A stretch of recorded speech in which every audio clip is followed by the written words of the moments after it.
A gente vai voltar a falar sobre um assunto que movimentou demais os nossos ouvintes e que tem muitas dúvidas, porque começam a valer hoje aquelas novas regras que limitam os juros do chamado rotativo do cartão de crédito, mudanças que foram aprovadas junto com o programa Desenrola, que permitiu a renegociação de dívidas atrasadas.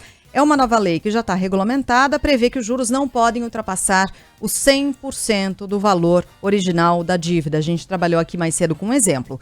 A dívida de R$ 1.000, cobrança, incluindo juros, encargos e tal, não pode passar de R$ 2.000. A gente vai entender melhor essa conta, tirar as dúvidas dos nossos ouvintes com a Carla Bene, que é economista, professora de MBAs da Fundação Getúlio Vargas e que mais uma vez gentilmente nos atende e ajuda aqui os nossos ouvintes. Carla, bom dia, obrigada por nos atender, viu?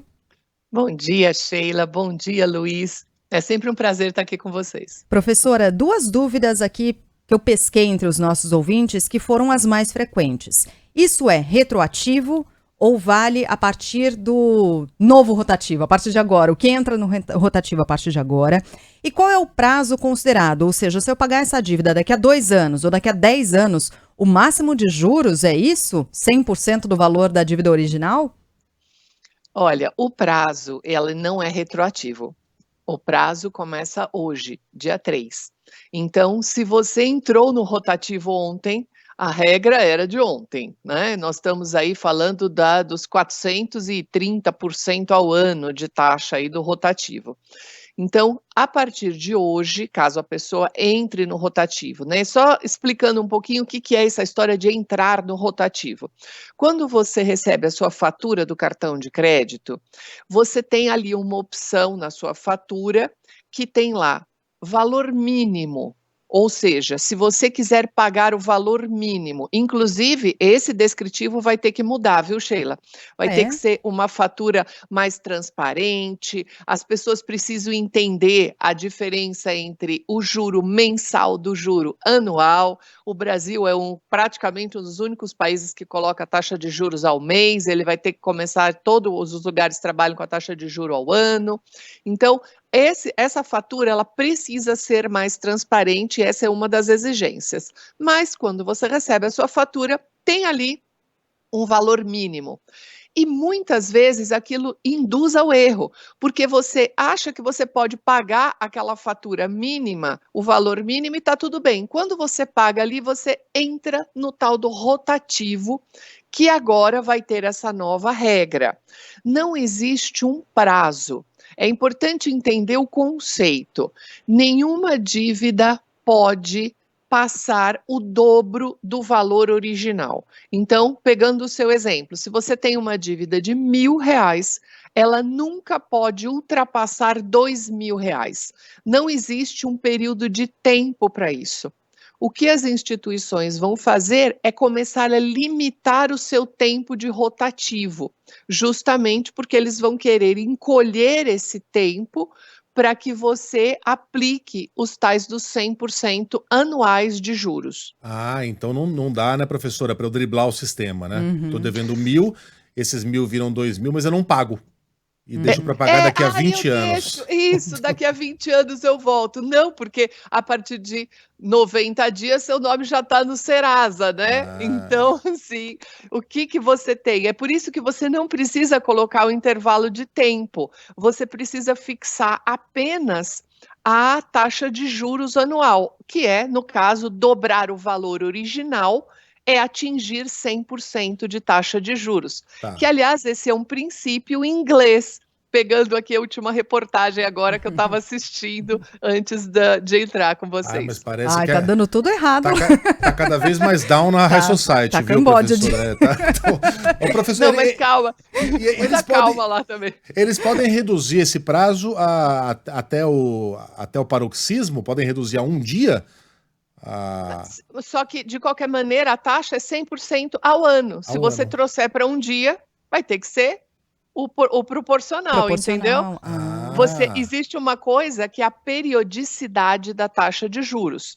Então, se você tem 100% ao ano e você quer que obrigar a pessoa a pagar essa taxa de juros, por exemplo, em 30 dias, você tem que descapitalizar isso para 30 dias, para 60 dias, para 90 dias. Mas sempre vai ser 100% ao ano no período de um ano. Se ela pagar em 30, é uma fatia proporcional à taxa de juros. Tá, a senhora falou que, enfim, começa a valer para quem entra no rotativo a partir de hoje. Eu queria saber o que significa, qual é o momento em que a gente entra no rotativo? Por exemplo, o meu cartão de crédito costuma chegar no dia 10. A próxima fatura, então, já está inteira valendo para essa nova regra?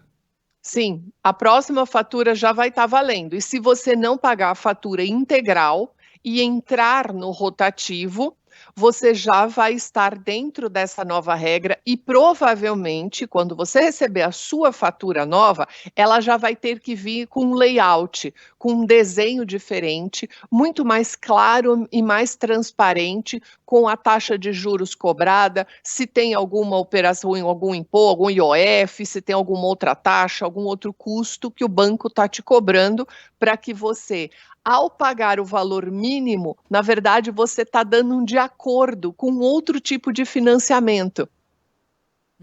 Isso é importante. Olha, tinha ouvinte aqui perguntando, acho que agora está respondido. A informação estava estranha, porque hoje é mais de 400% ao ano, então não vai dobrar em um mês. Não vai dobrar em um mês. É o proporcional, conforme a professora explicou. O 100% em relação ao valor original da dívida ao ano, assim como eram 430%, 450% até em alguns casos. Acho que está respondido aqui pelo que disse a professora. E aí, tem algumas pessoas perguntando se, mesmo com essa mudança, a partir de agora, esse continua sendo um dinheiro muito caro, ou seja, que deve entrar no rotativo continua sendo proibitivo, apesar dessa mudança? Continua. Não recomendo, não entrem, não usem o rotativo, e nós temos uma distorção no Brasil. Para você ter ideia de um comparativo, o rotativo em qualquer lugar do mundo, na Europa, nos Estados Unidos, no Canadá, é a exceção da exceção. Você faz todas as suas compras e paga sempre tudo à vista, você não divide em 5, 10 vezes no cartão. Você faz as suas compras do mês e vai receber, como, por exemplo, agora a ideia da fatura. A fatura chega dia 10, você tem que pagar ela integral. Se você não conseguir pagar integral e entrar no rotativo num parâmetro internacional, a média das taxas é entre 20% a 30% ao ano. Aquilo que agora para nós vai ser 100 é entre 20 a 30 ao ano para a maioria dos países. E essa é uma taxa para eles totalmente proibitiva. Então, 100% para nós continua também totalmente proibitivo. É que 440% era uma taxa que eu chamo de pornográfica. Entendeu? É que aquela era pornografia pesada, né? Mas essa continua sendo imprópria para menores, né?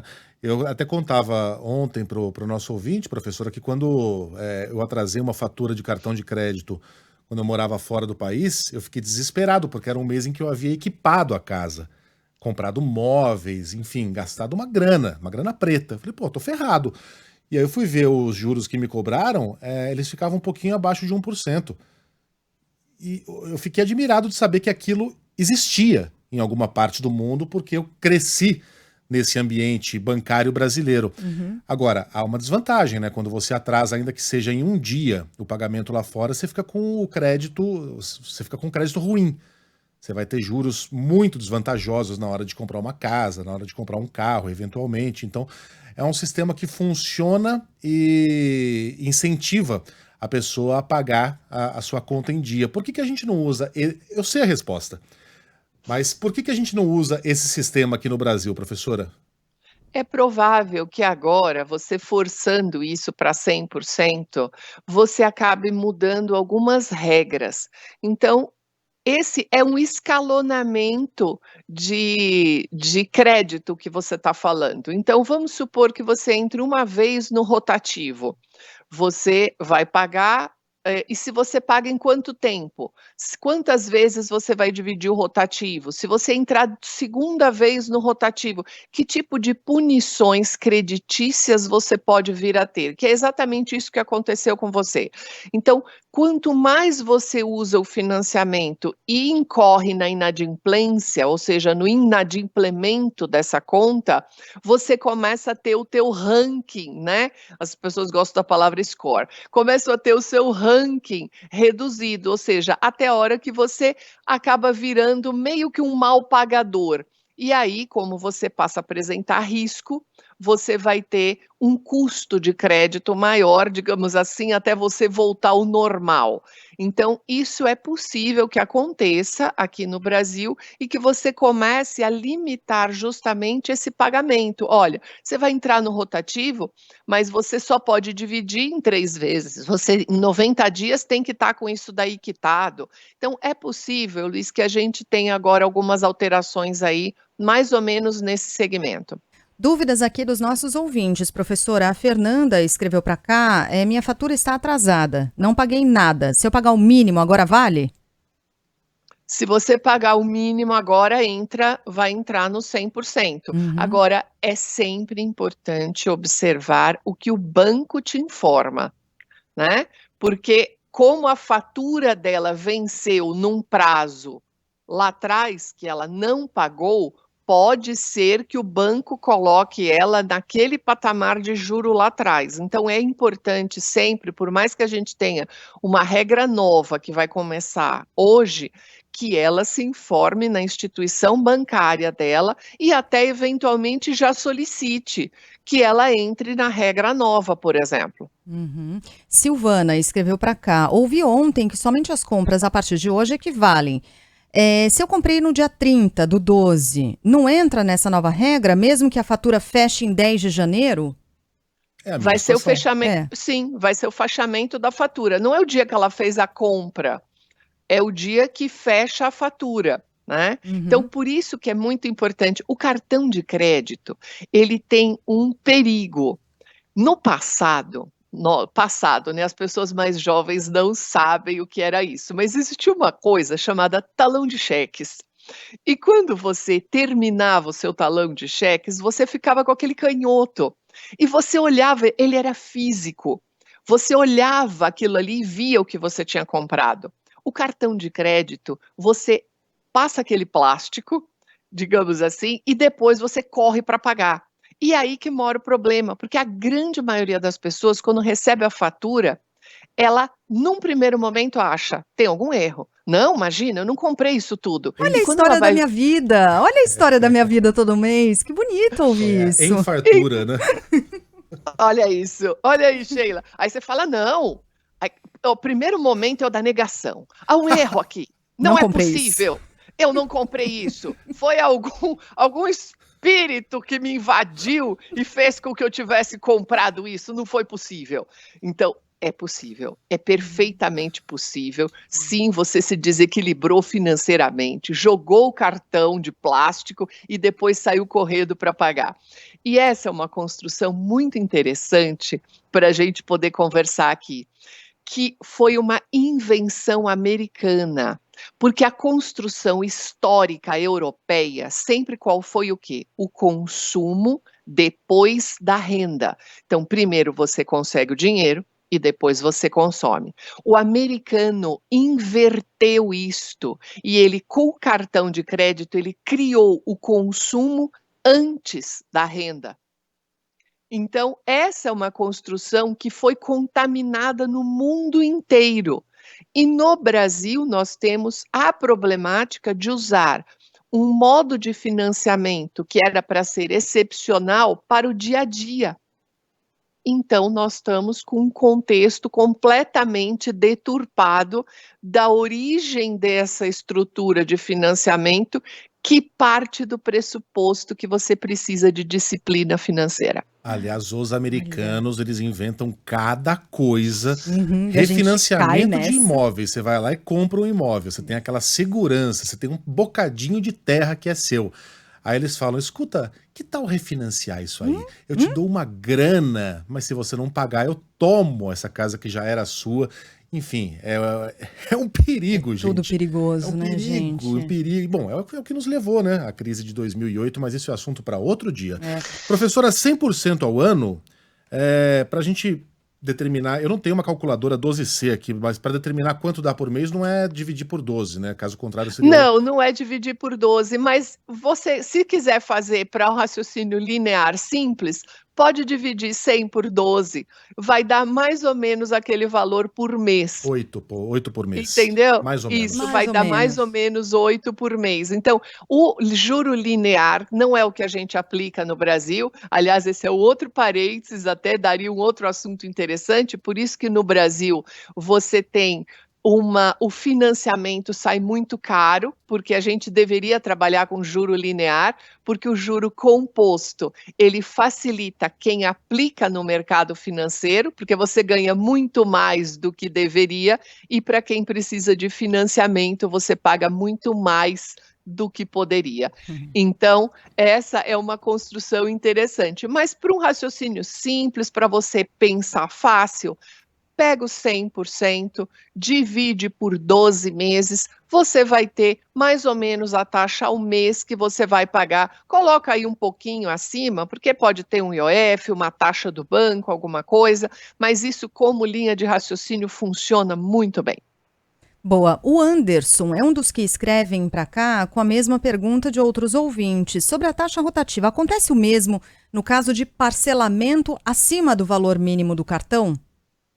Sabe quando uma pessoa ultrapassa o valor do parcelamento? Ultrapassa o valor que ela tem direito de utilização? Não, mas Eu aí não é um conheço, outro. Aí não tem Essa a é ver uma com outra rotativo. modalidade. Essa é uma outra modalidade, ou seja, deixa eu entender um pouco. Ele tem um limite de parcelamento, mas aí o banco autorizou. Possivelmente, né? Ele precisa Se o banco autorizar. autorizou, ele precisa informar em quais condições ele autorizou. Uhum. Tá? Porque normalmente os limites de crédito, eles são maiores do que eles deveriam, inclusive, que é para você usar. Então, até essa discussão que nós tivemos agora recentemente, que é o mercado financeiro mais ou menos fala o seguinte: se vocês limitarem as taxas de juros, nós vamos cortar os limites de crédito, porque vai ter menos crédito circulando. Uma certa chantagem, digamos assim, uma certa pressão a esse respeito. O que até não seria algo ruim. Por quê? Porque se você pensar que quem te deu o limite de crédito, Sheila, foi o banco, não foi você que pediu o seu limite de crédito. O banco tem lá um algoritmo que vai fazer o limite de crédito de acordo com o seu saldo médio, por exemplo. E esse limite de crédito, ele é maior do que deveria. Então, se ele for reduzido, pode até ser interessante para que você force uma certa disciplina financeira, você passa a ter menos crédito. Então, se você tem aprovado pelo banco um parcelamento e um limite, e o banco autorizou a mais para o ouvinte que está aqui com a dúvida dele, ele tem que se informar no banco quais são as condições dessa excepcionalidade. Muito bem. Espero que a gente tenha, pelo menos, esclarecido algumas das principais dúvidas aqui dos nossos ouvintes, mas que, fundamentalmente, a gente possa cuidar melhor da nossa vida financeira. É uma das minhas metas para 2024. Era de 23? Era. Consegui? Não. Mas o importante é renovar a tentativa. Porque eu sou bem dessas, entendeu? Exato. Vou consumindo desista. tudo antes. Tudo antes, Aliás, e lá na não- frente eu vejo como faço. Não é à de toa uma que a irresponsabilidade. pergunta do ouvinte lá, eu não entendi, a professora não entendeu e a Sheila entendeu. Porque Porque eu já fiz isso. Para nós aquilo é um pedaço de plástico, para a Sheila é um circo de solé. Ela sabe tirar coisas daquilo que ninguém sabe, né? Ela conhece todos Sheila, os eu vou segredos. até aí, nós vamos tomar um café junto, nós vamos conversar a esse respeito. Gente, a minha situação às vezes é de chorar e não deveria ser, né? E Não a deveria ser, é uma Célia? questão de organização A mesmo. Célia de São Paulo diz, acho que eu sou europeia, porque eu nunca gasto além do que eu tenho. Olha, Ô Célia, Me eu fui ensina. assim até os 44 anos, mas isso muda numa velocidade. que quando você vê, você tá com um bonezinho do Make America Great Again, você tá lá com a bandeira dos Estados Unidos, você tá toda americanizada, tá? né? Cuidado que isso não dura. Gente, você sabe qual foi a grande furada em que eu entrei? E talvez algumas pessoas se identifiquem. Foi a seguinte: Por causa de milhas no cartão de crédito, para conseguir vantagens e tal em milhas, eu passei a acumular todos os meus gastos no cartão de crédito. Ah, quem nunca? E parei de ter o cartão de débito. É, Resumo, minha vida ficou no cartão de crédito. Resumo, você acha que o céu é o um limite, caos. não é? É. Você não tem mais aquele controle no débito, você fica ali sabendo quanto você tem, né? Um mini infarto por mês, né? É basicamente isso. Esse é o erro de incorporar o limite do cartão de crédito como se fosse renda. Que perigo! Professora Carla Bene, economista, professora de MBAs da Fundação Getúlio Vargas. Nossos ouvintes, como sempre, adoraram demais. A senhora sempre muito didática, sempre muito solícita. Então, muito obrigada. Um feliz 2024. E vamos tomar aquele café, então. Já está combinado. Um beijo. Um beijo, obrigada a vocês e um ótimo ano com disciplina financeira para todo mundo. Obrigada.